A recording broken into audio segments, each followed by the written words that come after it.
વડોદરામાં ભાજપના પૂર્વ કોર્પોરેટરના પુત્રની હત્યાનો મામલો સામે આવ્યો છે। તો વડોદરાથી આ સમાચાર મળી રહ્યા છે। ભાજપના પૂર્વ કોર્પોરેટરના પુત્ર પર હુમલાનો જે મામલો સામે આવ્યો ત્યારે હુમલા બાદ સારવાર દરમિયાન કોર્પોરેટરના પુત્રનું મોત નીપજ્યું છે। તો નાગરિકોએ કારેલીબાગ પોલીસ સ્ટેશનનો આ મામલે ઘેરાવો કર્યો છે। નાગરિકોએ પોલીસ પ્રશાસન વિરુદ્ધ સૂત્રોચ્ચાર કર્યા છે। ત્યારે 4 કલાકથી ભાજપના હોદ્દેદારો કારેલીબાગ પોલીસ સ્ટેશને બેઠા છે।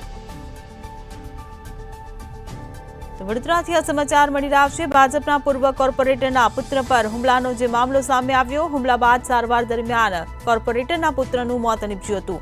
ત્યારે નાગરિકોએ કારેલીબાગ પોલીસ સ્ટેશનનો ઘેરાવો કર્યો। સંવાદદાતા નિલેશ બ્રહ્મભટ્ટ આપણી સાથે લાઈવ જોડાઈ ગયા છે। જે નિલેશ, વડોદરામાં ભાજપના કોર્પોરેટરના પુત્રની હત્યાનો જે મામલો સામે આવ્યો તેને લઈને નાગરિકોએ કારેલીબાગ પોલીસ સ્ટેશનનો ઘેરાવો કર્યો છે। શું છે અને કેવી છે ત્યાંની પરિસ્થિતિ? જી હિરલ, સંસ્કારી નગરીમાં ખૂની ખેલ કરાયો છે। સંસ્કારી નગરી હવે ગુનાખોરી નગરી થઈ ગઈ છે અને ગઈકાલે મોડી રાતના ભારતીય જનતા પાર્ટીના પૂર્વ કોર્પોરેટર રમેશ રાજાના દીકરા તપન પરમાર પર બાબર પઠાણે હુમલો કર્યો અને મોતને ઘાટ ઉતાર્યો। સવારના 5 વાગ્યાથી આપ સ્ક્રીન પર જોઈ રહ્યા છો એમ કારેલીબાગ પોલીસ સ્ટેશન ખાતે ભારતીય જનતા પાર્ટીના શહેર પ્રમુખ ડોક્ટર વિજય શાહ, પૂર્વ સાંસદ રંજનબેન ભટ્ટ, ધારાસભ્ય મનીષા વકીલ, ડેપ્યુટી મેયર ચિરાગ બારોટ સહિતના હોદ્દેદારો અહીંયા ધરણા પર બેઠા છે।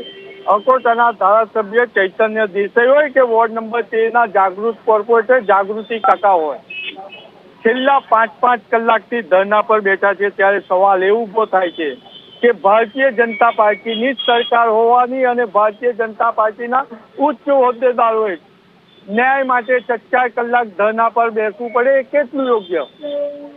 જે હેડ કોન્સ્ટેબલ અને લોકરક્ષક જે આરોપી બાબર પઠાણને લઈને સયાજી હોસ્પિટલ પહોંચ્યા હતા તે દારૂ પીધેલી નશાની હાલતમાં હતા તેવું જાણવા મળે છે। હાલ હેડ કોન્સ્ટેબલ અને લોકરક્ષકને સસ્પેન્ડ કરવાની વાત છે, પરંતુ નાગરિકોનો આક્રોશ એટલો છે કે અહીંયાથી ભારતીય જનતા પાર્ટીના હોદ્દેદારોને મજબૂરીમાં પણ બેસવું પડે। એટલે સવાલ એ ઉભો થાય છે કે હાલ જે અહીંયા ઉચ્ચ હોદ્દેદારો બેઠા છે તે પરિવારને ન્યાય અપાવવા બેઠા છે। ત્યારે સવાલ એ ઉભો થાય છે કે 4 કલાક થઈ ગયા હોવા છતાં પણ પરિવારને ન્યાય નથી મળ્યો। મેયર અને ચેરમેન મોટી વાત કરતા હતા। મેયરે એવું કીધું હતું જ્યાં સુધીને ન્યાય નહીં મળે ત્યાં સુધીને હું મારી ગાડી અહીંથી હટશે નહીં। મોટી વાત કરનારા લોકો અત્યારે અદ્રશ્ય થઈ ગયા। 4 કલાકથી તમે અહીંયા બેઠા છો તમારા દીકરાના ન્યાય માટે, પરંતુ કશું જ પરિણામ નથી આવ્યું। શું કહેશો? 4 કલાક નહીં, હવે તો 1 વાગ્યાના કેટલા કલાક ગયા? પોલીસે બંગડીઓ પહેરીને પોલીસ કશું કરવાના નહીં, ખાલી એ બધા જોયા કરવાના છે ને ચા નાસ્તા કરવાના છે। આ ગરીબોની સામુ નહીં જોવાના। એ છે ને બુટલેગરો હશે ને ગુંડાઓ હશે ને એમની કંઈ ખીચા પડશે અને આપણી જવાની હત્યા કરશે। મારો તો એકનો એક છોકરો છે, કાલે એમનો છોકરાને હોય જેવું જ થશે। એમના છોકરાને મારશે તો કેવું થશે? આ એને છોડતા નહીં, એને છોડશો ને એને માર્યું તું, બધાને માર્યું તું તોય એને છૂટો રાખી અને એને કઈ લઈ જતા હતા દવાખાને, છૂટો રાખી લઈ જતા હતા। કેમ હાથ કરી નથી પહેરાવાની? આરોપીને હાથ કરી પહેરાવાની હોય, હાથ કરી નહીં પહેરાવી। પોલીસ વાળો જોડે હતો તો જોયા કર્યો, અહીંથી ત્યાં સુધી દોડતો ગયો, મારા છોકરાને ત્યાં સુધી ગયો તો પોલીસ વાળો જોયા કર્યો, એની કાંઈ બંદૂક હતી, એનાથી નાઈ નતો થતો, તમે એને ગોળી મારી નહીં। પેલી બહેનીને ગોળે બેહાડી એને બેહાડી પછી ગાડી લઈ ગયો પોલીસ વાળો। આ બુટલેગરો છે, દારૂને 2 નંબરના ધંધા કરનારા છે। આવા આપણા નિર્દોષ દીકરાની હત્યા કરી દીધી। સરકારને શું કહેશો? સરકારને તો શું કહેવાય?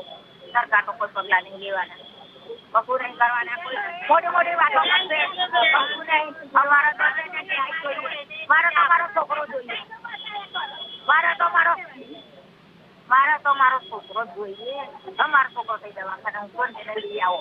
મારો છોકરો જ જોઈએ. જ્યાં તે પેલી સાડા બાકી હાલો આવું કોઈના છોકરા બીજાને મારે નહીં બાકી હાલો. આપણી સાથે મૃતકના બેન પણ છે. બેન, શું કહેશો? ધારાસભ્યો, સંસદ સભ્યો ને બધા ધરણા પર બેઠા છે, શું પરિણામ આવશે? બધા આવીને જાય છે ભાઈ, રાતથી બેઠા છે, કોઈ કશું કરતું નહીં. પોલીસ વાળા બધા એવા ને એવા ઉભા છે. અમે બધા અહીંયા બેઠા છે, કોઈ ધરપકડ નહીં કરતા, નહીં અમને કોઈ જવાબ આપતા. 4 કલાકમાં પકડશે. 4 કલાકના તો કેટલા કલાક થઈ ગયા. બધાના બહાર કાઢે છે. મારા ભાઈને અમને મહેરબાની કરો. મારા નાનો ભાઈ તમારો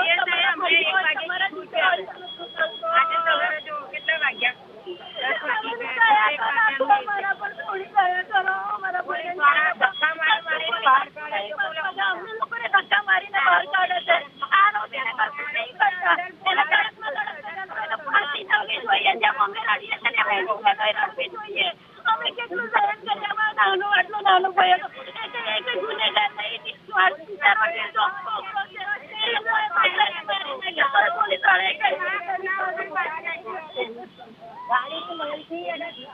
એટલે આ નનંદ ભાભી છે તે કહી રહ્યા છે કે અમને ન્યાય મળે, પરંતુ ન્યાય નથી મળ્યો.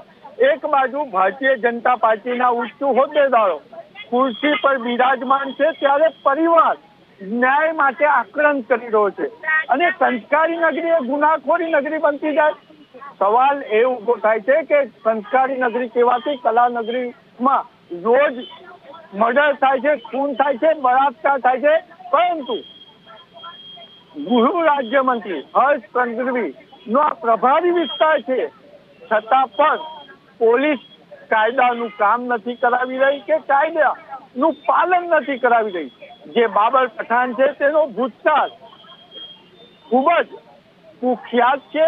આ પૂર્વે ભારતીય જનતા પાર્ટીના યુથ ના પ્રમુખ પાર્થ પુરોહિત પર હુમલો કરી ચુક્યા છે, ત્યારે પણ આ બાબર પઠાણને જેલ નથી થઈ.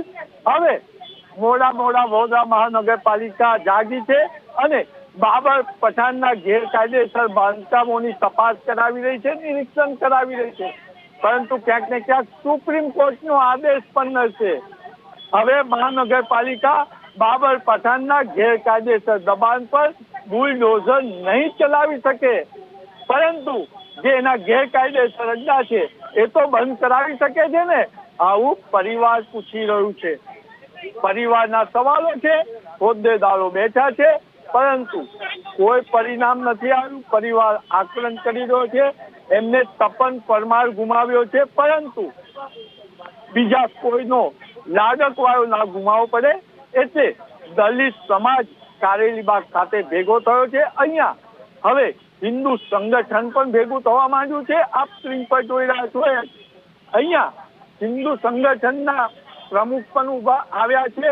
વિશ્વ હિન્દુ પરિષદ ના પ્રમુખ અહીંયા પહોંચ્યા છે સંગઠનને લઈને, અને તેમની પણ એ લોકો માંગ કરી રહ્યા છે કે બાબર પઠાણ જેવાને જેલ કરવી જોઈએ. જયારે પહેલા રજવાડા હતા ત્યારે બાબર અને હુમાયુ હુમલા કરતા હતા.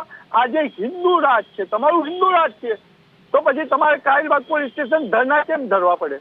કોણે કહ્યું આ હિન્દુ રાજ છે? એવું કોણે કહ્યું હિન્દુ રાજ છે? આ હિન્દુ રાજ નથી, આ ભારતીય જનતા પાર્ટીનું રાજ છે અને સુશાસન આપતી સરકારનું રાજ છે. સબકા સાથ સબકા વિશ્વાસનું રાજ છે. એટલે મારું તો સ્પષ્ટ એક જ શબ્દોમાં કહેવું છે કે રાજ્યના મુખ્યમંત્રીને, ગૃહમંત્રીને કહેવા માંગુ છું કે તમારો અહિંસા પરમો ધર્મ વ્યક્તિગત હોઈ શકે છે, જૈન છો એટલા માટે, પરંતુ આ રાજ્યનું સુકાન ચલાવવું હોય તો વીરતા પરમો ધર્મ અપનાવવો પડશે, અને વીરતા પરમો ધર્મ નહીં અપનાવો તો હિન્દુ સમાજ જાતે વીરતા બતાવશે. તમે એવું માનો છો કે રાજાશાહી હતી ત્યારે બાબર હુમાયુ હુમલો કરતો હતો અને અત્યારે બાબર પઠાણ જેવા અસામાજિક તત્વો નિર્દોષ દલિત પર હુમલો કરી રહ્યા છે, તો તંત્રને શું કહે? તો ડાયરેક્ટ ગૃહમંત્રીને કહેવા માંગુ છું કે એક બાબરે બાબરી નામના ઢાંચાને આપણે ગિરાયો. 500 વર્ષ પછી આપણે એની ગુલામીમાંથી બહાર નીકળ્યા છીએ. આ જ બાબરે એક હિન્દુ રાણાનું મકાન દબાવીને બેઠો છે જબરજસ્તીથી. બીકનો મારો આજે એ મકાનનો માલિક બહાર નથી નીકળતો અને આવવા પણ તૈયાર નથી. એટલી આ બાબરની ધાક છે. તો આ શાસન એ મકાન માલિકને આ બાબરના ત્રાસમાંથી છોડાવે અને બહાર કાઢે એવું મારી સ્પષ્ટ માંગણી છે. એટલે બાબરે બાબરી નું નિર્માણ કર્યું હતું ને આ બાબરે નવી ધરતી અને મહેતાવાડીમાં અનેક દબાણ કર્યા છે. બાબર પઠાણને પોલીસનું રક્ષણ છે. જ્યારે તપન પરમાર SSG હોસ્પિટલ ગયો ત્યારે બાબર પઠાણને લઈને પોલીસ જ પહોંચી હતી અને બાબર પઠાણને જે રીતના માહિતી મળી રહી છે કે કોઈ તેની સગાવાળી મહિલાએ એને હથિયાર આપ્યું તો જે પોલીસધારી હતા એ કરતા હતા શું? હાલ પોલીસ વાત કરી રહી છે કે હેડ કોન્સ્ટેબલ અને રોક રક્ષક જે બાબર પઠાણની સાથે હતા એને સસ્પેન્ડ કરીશું. સસ્પેન્ડ કરવાથી શું વડોદરા શહેરમાં ગુનાખોરી ઘટી જશે? ના. સરકાર મોટી મોટી વાતો કરે છે, ચમારબંધીને નહીં છોડવું કે છે, પરંતુ ચમારબંધીઓ પોલીસના રક્ષણ હેઠળ જ ખૂની ખેલ ખેલે છે અને સંસ્કારી નગરીને કુખ્યાત ગુનાખોરી નગરી બનાવવા જઈ રહી છે. જી નિલેશ, સમગ્ર માહિતી બદલ આભાર.